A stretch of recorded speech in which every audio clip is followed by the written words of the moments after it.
വെറും ഒരു state franchise league ക്ലബ്ബായിട്ട് ഒതുങ്ങിക്കൂടാൻ കാലിക്കറ്റ് എഫ് സിക്ക് താല്പര്യമില്ല. ഇന്ത്യൻ ഫുട്ബോളിലെ ടോപ്പ് ഡിവിഷൻ ലീഗിലേക്ക് അവർക്ക് പറന്നു കയറണം. ഇന്ത്യൻ സൂപ്പർ ലീഗ് കളിക്കുക എന്നുള്ള തങ്ങളുടെ ലക്ഷ്യത്തിലേക്ക് ഒരു കാലെടുത്ത് വെച്ചിരിക്കുകയാണ് Calicut F C. State franchise ലീഗായിട്ടുള്ള സൂപ്പർ ലീഗ് കേരളയിലെ കിരീടം വെക്കാത്ത രാജാക്കന്മാരെന്ന് നമുക്ക് നിലവിലെ ഫോം അനുസരിച്ച് കാലിക്കറ്റ് എഫ് സിയെ വിളിക്കാൻ കഴിയും.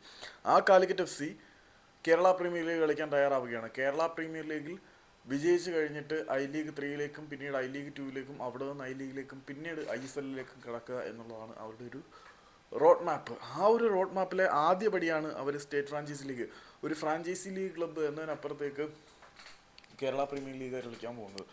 ഏതായാലും ഒരുപാട് ഡൊമസ്റ്റിക് പ്ലേയേഴ്സിനെ വളർത്തിയെടുക്കാൻ ഈ ഒരു ക്ലബിനെ കൊണ്ട് കഴിയും. വളരെ ലോങ് ടേം വിഷനുള്ള ഒരു ക്ലബ്ബാണ് കാലിക്കറ്റ് എഫ് സി. അതിവേഗത്തിൽ തന്നെ ഈ ഒരു ക്ലബിൻ്റെ വളർച്ച ഉണ്ടാവട്ടെ എന്ന് നമുക്ക് പ്രാർത്ഥിക്കാം, പ്രത്യാശിക്കാം.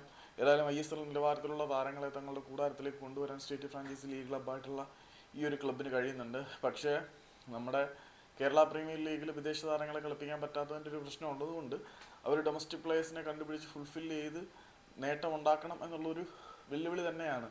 അതുപോലെ തന്നെ ലോവർ ഡിവിഷൻ ഐ ലീഗ് 3യിലായാലും വിദേശ താരങ്ങളെ കളിപ്പിക്കുന്നതിനകത്ത് ബുദ്ധിമുട്ടും കാര്യങ്ങളും ഉണ്ട്. അതുകൊണ്ട് അവർ ഹോം ഗ്രൗണ്ട് പ്ലേയേഴ്സിനെ എത്രമാത്രം സെറ്റാക്കി എടുക്കുന്നു അതിനനുസരിച്ചിരിക്കും അവർക്ക് ഐ എസ് എല്ലിലേക്കുള്ള പ്രവേശനം. ആദ്യ ചുവട് വെച്ചു എന്ന് പറഞ്ഞ കാര്യങ്ങൾ ഒട്ടും എളുപ്പമല്ല. വളരെ വലിയ വെല്ലുവിളികളെയും പ്രതിസന്ധികളെയും പ്രതിബന്ധങ്ങളെയും അതിജീവിച്ചാൽ മാത്രമേ അവർക്ക് തങ്ങളുടെ സ്വപ്നമായിട്ടുള്ള ഇന്ത്യൻ സൂപ്പർ ലീഗിലേക്ക് എത്താൻ കഴിയൂ.